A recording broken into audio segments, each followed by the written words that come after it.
Growing up, I always just wondered why things were the way they were. I'm originally from Cameroon. It's a lovely country that oscillates between West and Central Africa. You want to start again, just so I get, a little closer there. Okay. There.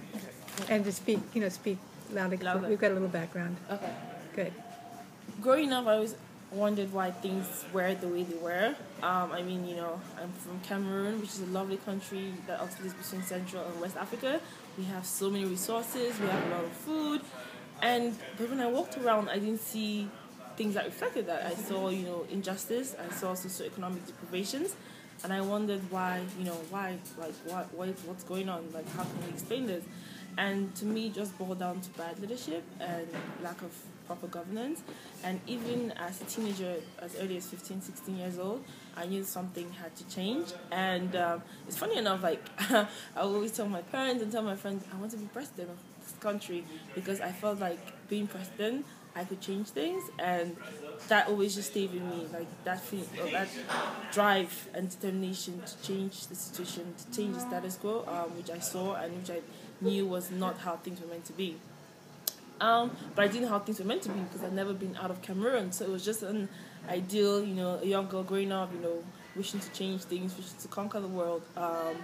And then I remember when I was 17, the World Bank, gave, I think through the IMF, gave a $1.6 billion loan to Cameroon. And I remember, like, people were so excited, there's this money coming in, change is going to come. And I knew change was not going to come. And it's funny how I knew that. And funny enough, shortly after, in the next year, when I was 18, we had a massive strike in my country that almost led to a civil war.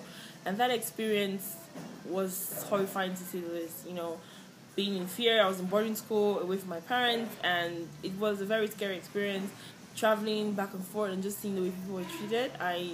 It just fueled my drive even more to change things.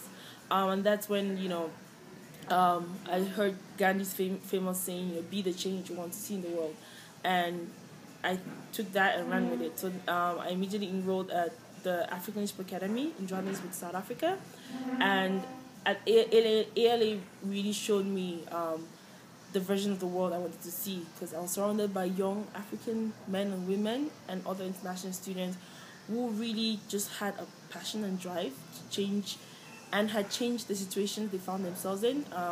Had incredible friends who had overcome some of the most difficult situations you could ever think of, but they stood up tall, they overcame, they were victors. And when I saw that, that inspired me really, and that to me was what I wanted to see in my country. That was what I wanted to create back in Cameroon, and that's what I want to create back in Cameroon. So when I think of